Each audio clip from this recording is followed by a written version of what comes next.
Hi everyone. My name is Jeline Manabat and I'm studying Bachelor of Arts, major in Communication Arts.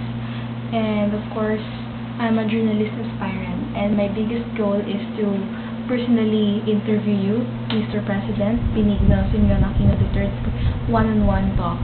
And I guess this is the perfect time to voice out all my thoughts and those relevant issues to ask you evolving in our society. And okay, first and foremost, on when you announced that you will run as a president last 2009, did you decided out of pity because your mom, our former president Corazon Aquino, just died, and out of pity, you may think that that will make your road to presidential. And my second question is, are you aware that Philippines has also their natural resources to come up with also a gasoline? I mean, why not build oil company by our own here in the Philippines instead of buying oil in the Middle East or in the other countries. So my point is, can you afford to build a lot?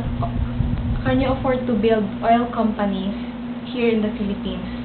Because I could assure that, of course, Philippines has a lot of natural resources and including fuels, and that fuels could be possibly get through in the Spratly Islands. And that is my third question regarding the Spratly Islands. Can you truly defend the Spratly Islands?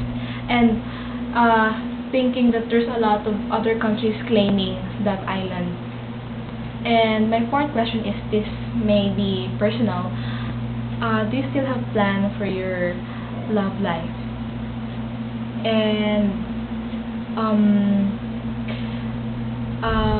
if you still do have, well, who is that lucky girl that you're gonna spend the rest of your life? Okay, so that's all. Thank you, and thank you for letting us be heard, letting our voice be heard. Thank you.